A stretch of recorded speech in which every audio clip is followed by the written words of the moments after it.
A Moscow court has today sentenced an American national to 16 years in prison on spying charges.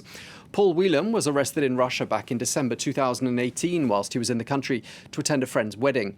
Well, today's verdict, which comes after a trial held behind closed doors, has drawn an angry response from the US Secretary of State Mike Pompeo, who described the 50-year-old's treatment as appalling. Well, as well as US citizenship, Whelan is also a British, Irish and Canadian national. Well, for more, let's cross now to Moscow and speak to France 24's Nick Holdsworth.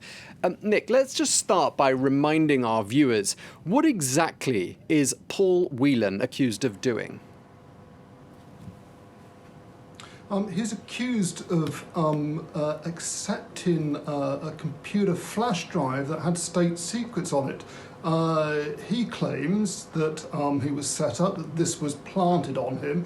It's a rather strange case. This is a former marine and security consultant with 4 different nationalities, as you just mentioned, who came to Moscow in December 2018 for a wedding, and he was staying at a posh hotel in the centre of the city. One of his Russian friends, somebody he'd previously only met online apparently, slipped this computer flash card into his belongings. His pocket were not quite clear. He was picked up, the evidence was found, and then he was put in prison awaiting trial. That trial took place in secret. During the time that he's been in pre-trial detention, he complained of poor conditions. He's not been well. He had a hernia operation at the end of May, just a few weeks ago.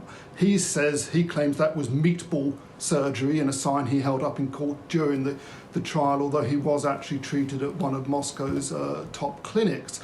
So it's a rather strange case of a man who seems to have many different identities, as you've mentioned, American, Irish, British and Canadian. Again, a lot of people are talking about this case and saying it's all a political trial. They say that Whelan is a political hostage. What are they getting at? And what do you make of all this talk of an eventual prisoner swap, Nick?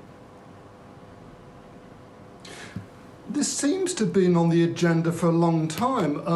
Russia's Deputy Foreign Minister today told one of the state news agencies that repeated offers have been made to the American side to trade Paul Whelan for Russians held in the US for very long jail terms. There's a couple of names that have been suggested. There's Victor Bout, who was convicted and sentenced to 25 years on conspiracy of selling millions of dollars of arms to Colombian rebels. That was way back in 2011. And there's also Konstantin Yaroshenko, who was picked up in Liberia last year on drugs charges, cocaine charges. He's been sentenced to 20 years. Now, what Paul Whelan's lawyer and family have been saying is that they wanted this trial to go full course. They didn't want some kind of a shady deal to be done beforehand. They fully expected this kind of severe sentence. Prosecutors had asked for 18 years. And now they say they expect some kind of trade to take place, which is suggested by what the Deputy Foreign Minister said today. Just last November, there was a 3-way trade between Norway, Lithuania and Russia. And Paul Whelan's lawyer has been saying that Vladimir Putin takes a very calm attitude and he's likely to do this, although it is important to stress that the Kremlin spokesman Dmitry Peskov today said that Whelan had been found guilty, the evidence was fair, and he rejected any suggestion that there would be a swap. Okay, and just lastly, Nick, I mean, and internationally, this trial is being talked about a lot. It's the top story on a number of news channels. I mean, how much attention is all of this getting in Russia itself, though? Not a huge amount. I mean, obviously the state agencies have carried it. There does seem to be an agenda. As I said, immediately in that story on the Russian wires today, you've got a deputy foreign minister, senior guy saying, well, we have made offers.